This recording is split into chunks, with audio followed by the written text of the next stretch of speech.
How do? Time for another beer review, and for this one we are doing a comparison review.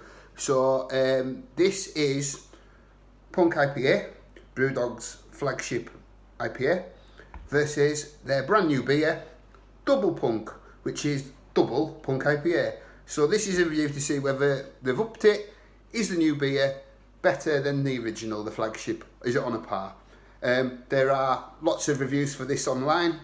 There are a few reviews for this already. I've seen my good friend the Beer Dad's review. Check out Dave's channel, he's fantastic, top bloke.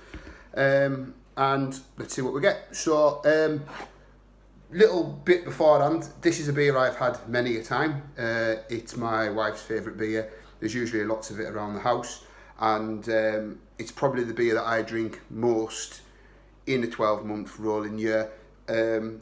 Wouldn't say it was a go-to beer, but for ease of convenience, if I'm in certain bars, I will have it.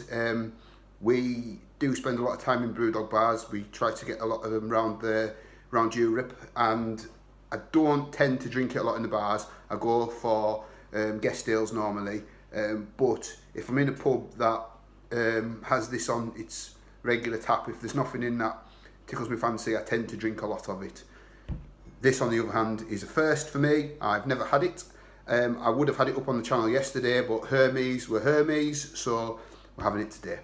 I've gone for the bottle as well because, one, it's easy to buy single bottles than it is to buy single cans. I don't think they do. And also, I actually prefer it in bottle, so I'm going to give it its best chance of fighting up against its big brother. And so regular new artwork on both, the regular crown on the bottle, and it also says Double Punk on the bottom of the can. So this is a prototype. I don't think it's the actual final recipe. It could change, so bear that in mind if you're watching this in a few years time, and we'll see what we get. So right, we'll get both out, we'll do a comparison side by side, and then we will see what we get. So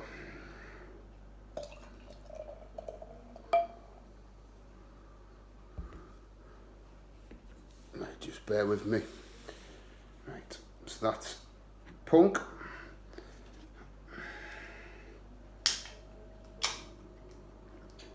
And this is Double Punk. So yeah, so Double Punk is 8.2% and regular Punk is 5.6%. And it just says on here, the beer that started it all amplified, so it's like a souped up version. So, beers straight off, side by side. There is actually greater clarity in the Double Punk than it is to the Single Punk. The Single Punk, this one here, is a lot darker than this one. It's more of an orange colour, where this is more of a yellow. Both got over a white finger, one finger of a white head, and slight carbonation rolling to the head of it. So I will get the nose on regular Punk. Tropical notes, mainly grapefruit, slight caramel notes. On that one, a little bit piney. Right, this one, very similar. Yep, slightly more piney this one to the regular Punk. So Double Punk is smelling a little bit more piney. There's a slight, maybe a little bit more grapefruit coming out on the Single Punk. Right, let's dive in. This is, cheers everybody. Cheers, cheers, cheers. This is regular Punk IPA.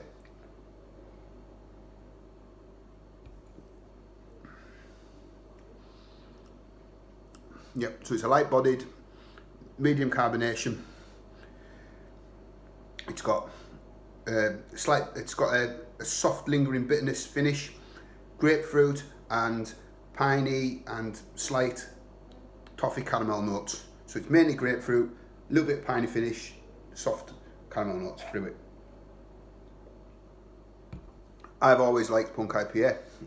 A lot of people think it's an inconsistent beer, but I think it's steady, and I'll happily session on it. But yeah, so that's as I thought it was. Right, let's go in for the Double Punk. Cheers everybody.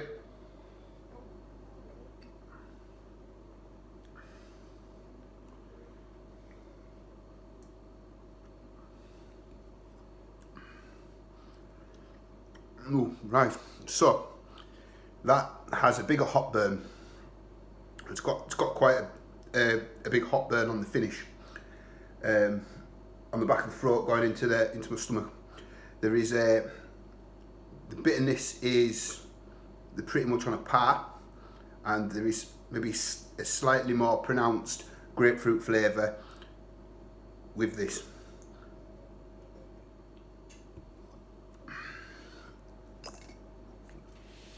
Just give me one moment. I just think my battery's running low. I can see it again now. Yeah, there's no edits on these, as you probably know if you've watched a few of my videos. Yeah, a lot softer on the mouth. The grapefruit is there, and it has got a steady lingering bitterness, whereas this has thicker mouthfeel, punchier grapefruit, and the bitterness finish is more in your face. Overall, would I recommend both beers? Yes, I would. I have this beer regularly. I wouldn't drink something if I didn't think it was nice. This is, as it says on the can, an amplified version. 8.2, I'm getting the 8.2. Does that taste like a 5.6? Yes, I do. The taste, their strength. Because the flavours are bigger, bolder, punchier, I would go with the double every time, without a shadow of a doubt. I hope my wife likes this when she tries it, because it means I'm going to have better beers in my fridge all the time. But no, really good beer. Obviously, horses for courses, you maybe not wanting an 8.2 every night, but for me, I think it's a better beer. I would love to see this get in the supermarket. You know, they do the OG Hazy and Hazy Jane. Why not get Punk and Double Punk in the supermarket? Obviously, it would have to go in the 440, and it'd be in at a £3.50 price point because of the ABV, and it's up against then your Buxton Kingslayer and Salt ICAT. Would I have this over the two? I haven't had the new Buxton Kingslayer yet, but I've had ICAT, and I would much rather have this over Salt ICAT. It would stand up there and would be a worthy competitor against most of the 440s that are in the supermarket. I would happily purchase that at 440 and pay £3.50 for it. Yes, I like both beers. Well done, Brewdog. You've done really well with Double Punk. You got it out in speedy time. So yes, still like Punk IPA. I'm not that person that's gonna slate it. So drink both. I recommend both, but I will pick Double Punk any day of the week over Punk IPA, but I do like both. So cheers, thanks for watching. Please click subscribe if you haven't done so. Grateful for you watching. Thank you to my new supporters and to the old ones who keep coming back. And on to the next one.